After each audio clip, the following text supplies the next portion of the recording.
So yeah, if you had an incomplete or a missing binder, whatever, you would have had a little comment in Schoology that says what day you have to resubmit it for full points. So like, for example, May 16th was for this time around. If you submit it to me by May 16th in person, as long as I'm not in the middle of teaching, then I will give you the full points that you're entitled to. I won't penalize you. After that time, I will. So, still get your missing stuff turned in. That would be May 16th. That would be the last time to do any sort of retake. Any sort of, I mean, missing work would be due today, but any other thing that is assigned from now until May 16th would be due by that day because we're at the end of it. I'm not accepting stuff after that.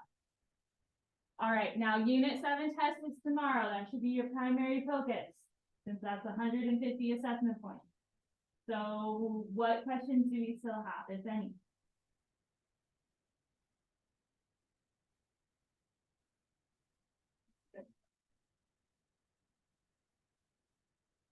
The puzzle piece? Yeah.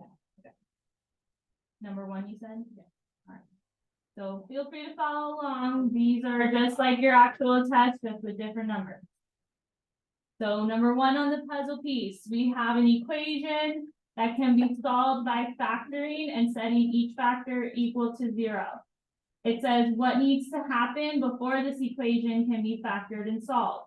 That's why we bothered to show you all of the steps, or not all of the steps, all of the methods. So that way, when you have problems like this, you know what to do, because it will be slightly different for whatever method. So if I have a problem and it looks like this, can I just factor it right off the bat? No. What do I have to do first? Have to set it equal to 0. So by factoring, it has to be set equal to 0. Does it matter what side you make 0? No. It doesn't matter. I would say move the one with the least amount of terms.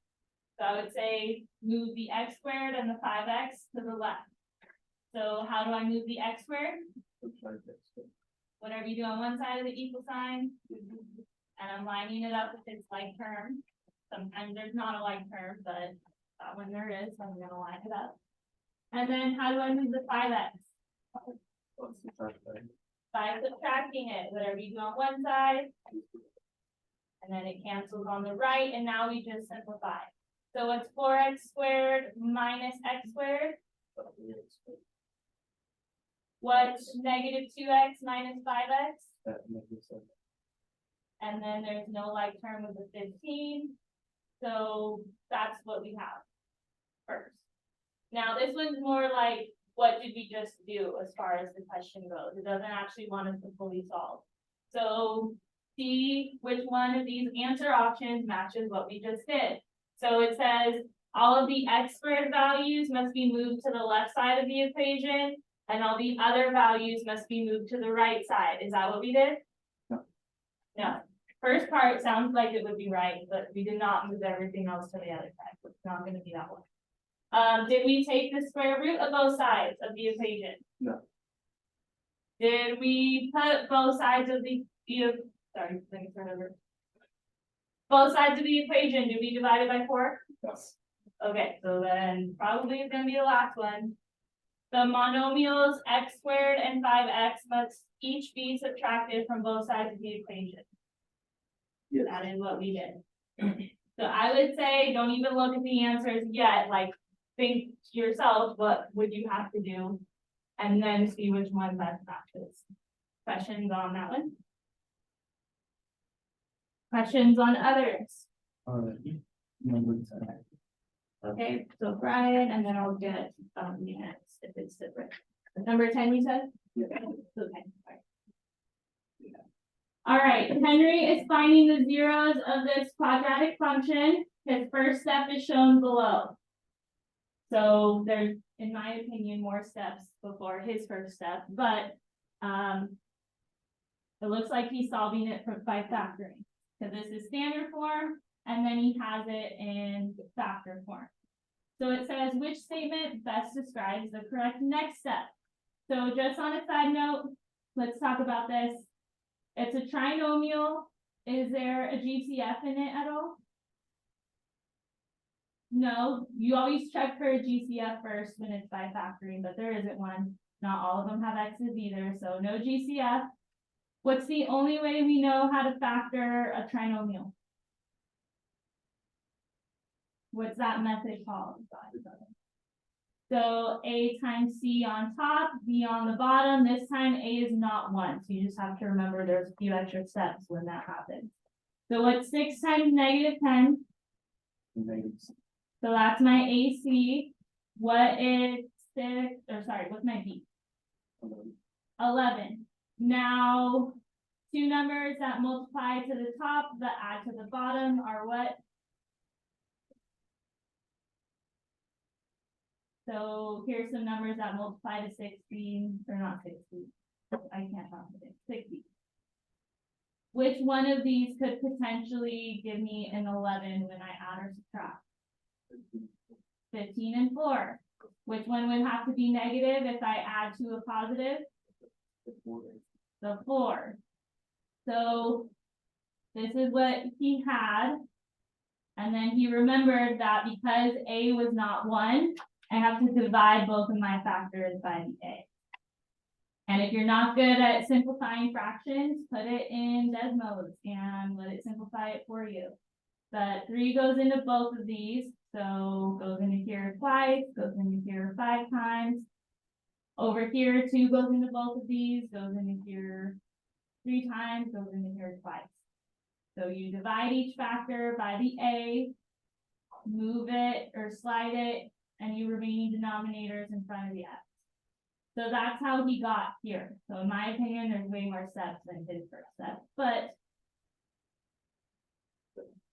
once you have done that, do you remember what we would do next?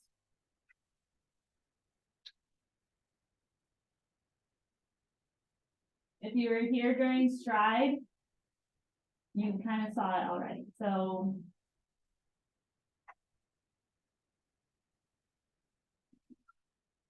the whole purpose of factoring is to do what? Multiply them, right? And we're solving for the zeros. So in order to figure that out, what should this be equal to? 0. That way I could set each factor, each parentheses equal to 0, and figure out what X would have to be to make that parentheses 0. Because if it multiplies to give me 0, one of those must be 0. So let's see if this describes that. It says evaluate the standard form when X equals 0. It says write 3x minus 2 equals 2x plus 5 and solve the equation for X. Definitely not. Evaluate 3x minus 2 and 2x plus 5 when X equals 0. Does that sound right? It sounds similar, but really it should be when this part is equal to 0, not when X itself is equal to 0. We're trying to figure out what X is. So it's not going to be that one. It says write 3x minus 2 equals 0 and 2x plus 5 equals 0 and solve the equation for X. So between A and D, which one sounds most like what we would do? D. Because it's no longer in standard form. Yeah, we would want it to equal 0, but that probably should have been done to begin with. If this is his first step, then you're going to want to put each factor equal to 0 and then solve for X. And when you do that, by the way, 5 on each side. Opposite of multiplying by 2 is dividing by 2. So one of my X's is -5/2. And the other one is going to be 2/3. Just because I know there's another problem on here that actually has you solve it. So that's how you would solve it. That each factor equals 0 and solve for X. Questions on this problem? Okay. Aubrey, do you have a different one? Number 2 on the same one? Okay. So now on to number 2. So what are the solutions to the equation below? Given the way that my answer options look, what is probably going to be the method I should use?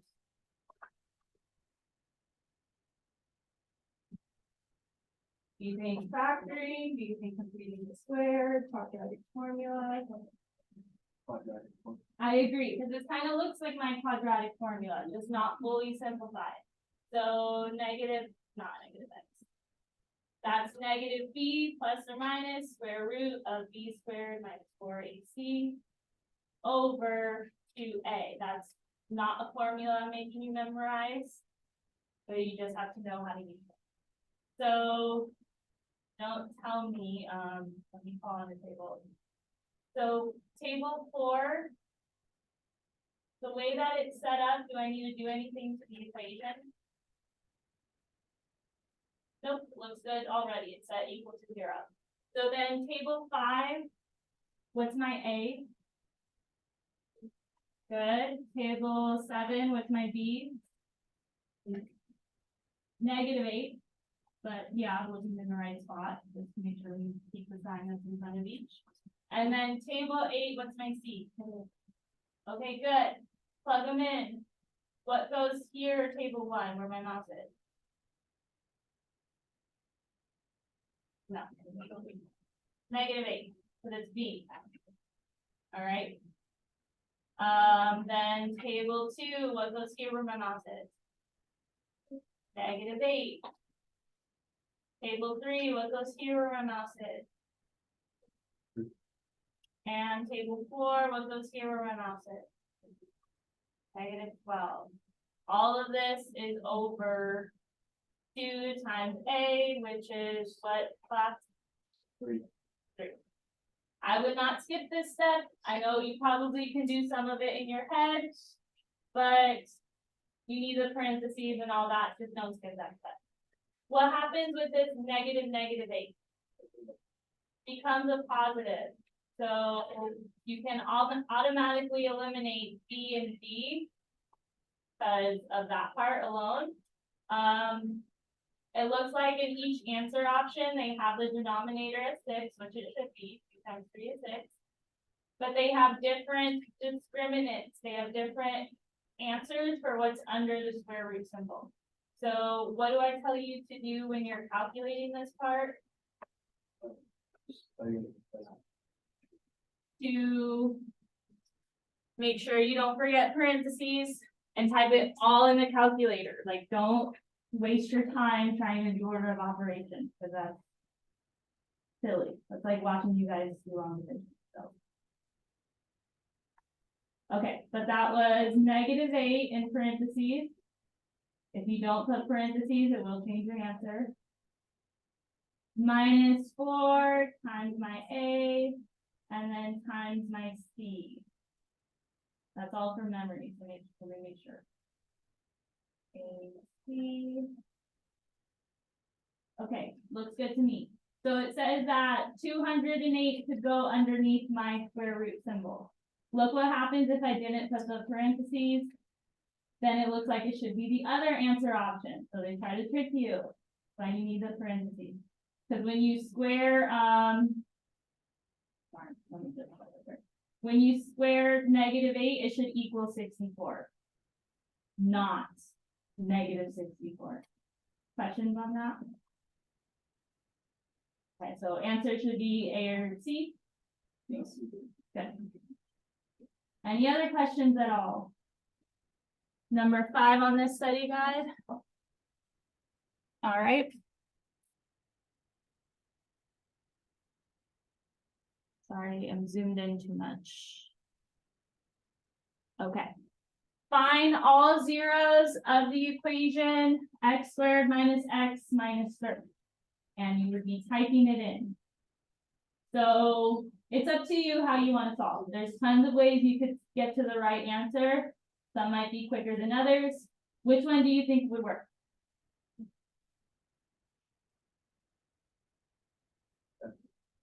Factoring is a good option because it's a trinomial in standard form. A is 1. So I know that I could just do my diamond method. And then not have to do those extra steps because the A is 1. So what would go on top of my diamond? Don't tell me. Table 4, what goes on top of my diamond?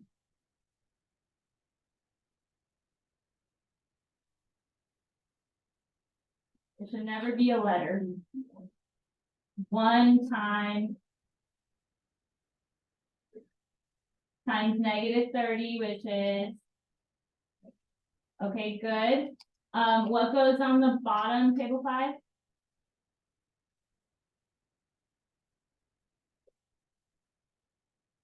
Positive or negative?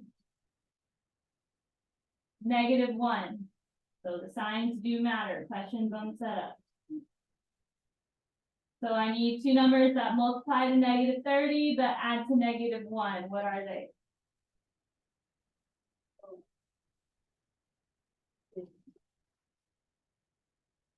Six times what? Five. All right, which one would have to be negative to add to a negative? And that works, multiplies to a negative, adds to a -1. So these are my, well, those aren't my zeros yet. My zeros are what x equals to make it 0. So don't forget that. What would go into here? What -6 equals 0? So one of my zeros is 6, positive. And over here, what plus 5 gives me 0? So then my other 0 is -5. Don't forget that part. How could you check your answer? You could even do this from the start if you wanted to. I would never know. How could you make sure you're right? Desmos. Type it in, x squared minus x minus 30. Like that. And here's the 2 zeros. But factoring is easy too. I just worry that you'll forget to set it equal to 0 and solve for x. I feel like you'll just put -6 and +5. Questions on that one? Questions on others?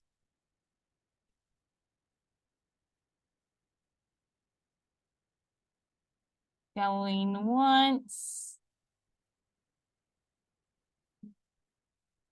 Going to, yes. Number 7 on this one. So no reason we shouldn't have this turned in by today. So Harrison kicked a kickball off the roof of a gymnasium. This function represents the height in feet of the kickball above the ground after t seconds. How long does it take for the kickball to hit the ground? Round your answer to the nearest 100. You can answer whatever way you want. Which way do you want to?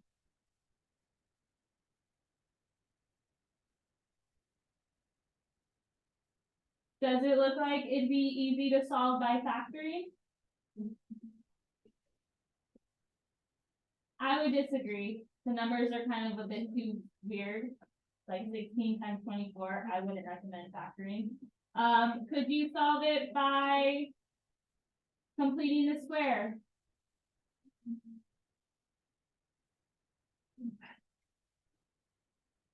All right, pay attention, look at the screen, I'm asking you a question.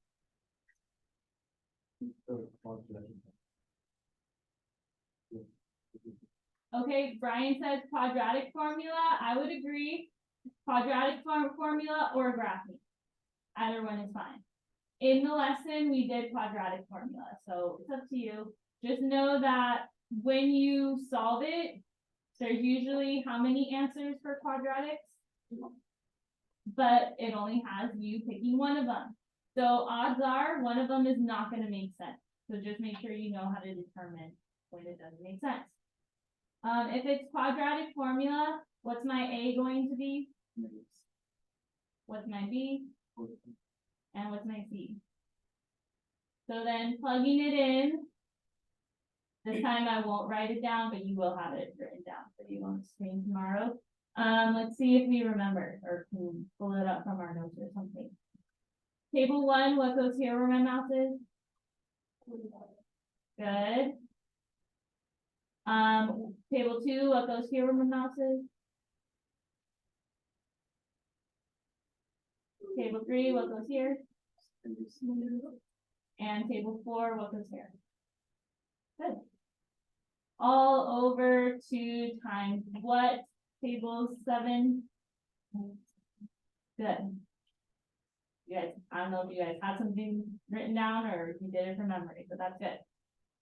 So then I get negative 45 here, plus or minus. Can someone put the discriminant in the calculator and tell me what you get? It's gonna be a big number. And then it's gonna be on top of 2 times negative 16, which is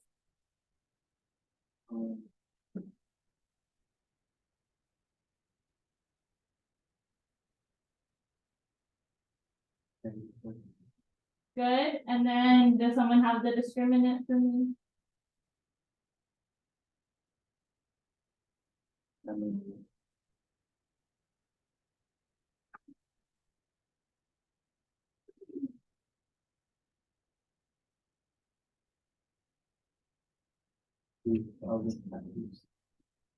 Okay, let me just confirm.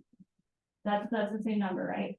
Okay, so if you typed it in and you got this number, great, you know how to use your calculator. That's a major skill you need.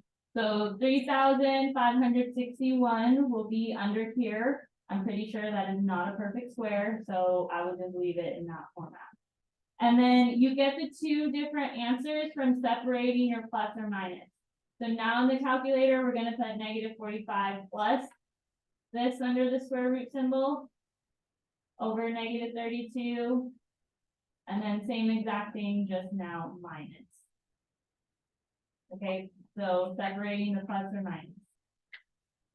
In Desmos, since you all have access to that, you could put a fraction bar and then type in the numerator, what was it? Negative 45 plus square root of 3561 over negative 32. So look at that answer. Does that answer make sense for a time? No. Because that's what we're solving for, when it hit the ground. So now let's see what happens when we change that plus to the negative. Does that answer make sense? Yes. So that matches one of my answers, about 3.27. That's like the only time you can round in this test. And that matches E. Side note, you can graph, you just have to know where to look on the graph. So if you type in this equation in Desmos, make sure you replace the t's with x's, because time would be on the x-axis. And if we're looking for when it hits the ground, that means my height is equal to what? 0. So you would have to look on the x-axis. And if you look on the x-axis, you see the 2 different decimals we got. Just one of them doesn't make sense because one of them is negative. So as long as you get to the right answer, I don't care how you solve it. I mean, of course I don't want to, but graphing is not easy. Questions on this? Any others we have questions with? Yes, number 9.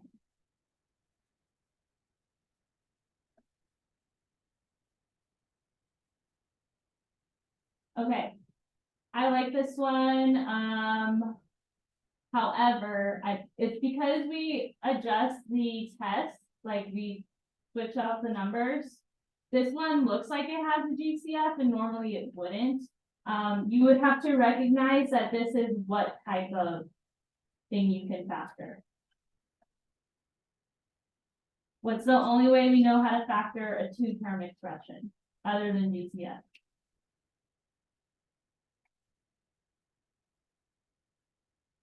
Oh, maybe looking at the answers to jog your memory. Is solvable by factoring. What's the only way we know how to factor a 2-term expression? So not the diamond method, but a different type. No, that's the opposite way around. So have that flow chart memorized. So check for a GCF first. Ordinarily, this would not have a GCF, so I do think that part is kind of confusing. But after you check for a GCF, see if it's a 2-term or a 3-term. The only way we know how to factor a 2-term expression is if it's a difference of squares. Difference means what? So there is a minus sign. Are there perfect squares on each side of the minus sign? Yeah. So then you can factor it using this rule. Where if it's a difference of squares, take the square root of each, make one of them plus and the other one minus. So what's the square root of 36? It's So definitely not going to be answer D. That's for sure. What's the square root of 4y squared? 2y, which these all have. Which one has it with a plus and a minus? so let's see. C. Okay, so that's, I forget what lesson it was, but it was definitely a lesson early on in the unit. 2 terms, see if it's a difference of squares. There's a minus sign and a perfect square on each side. Good on that one? And if you completely forget what to do, you could FOIL all your answers and see which one gives you the original, but that would be, I think, more time consuming. But it's something you can do in case you have nothing else to do. Any other questions on either part of this item? Number 3 on this one.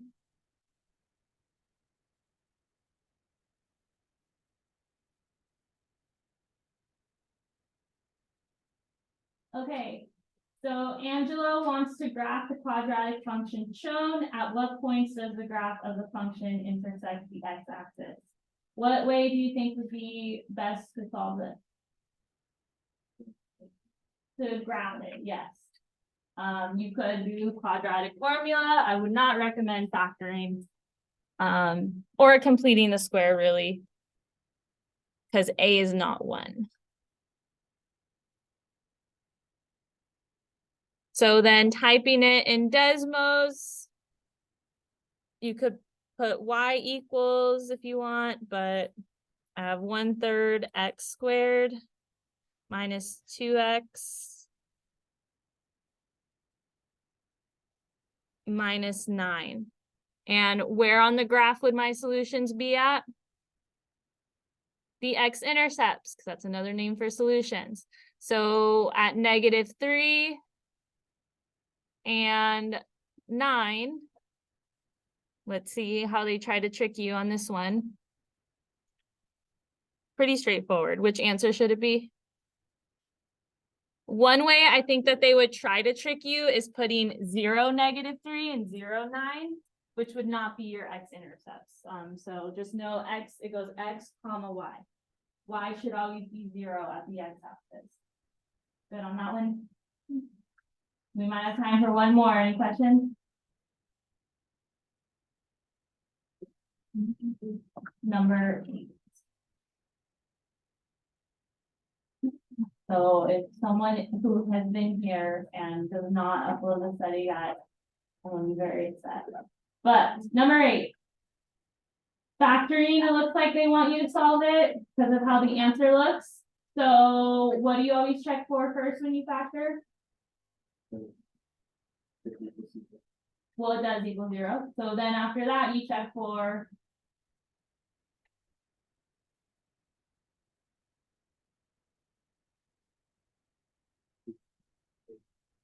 yeah, so I was at the top of our factoring flow chart. So there is a GCF. So if you just did diamond method, you would not have gotten the right answer. So what's the GCF between 621 and 15?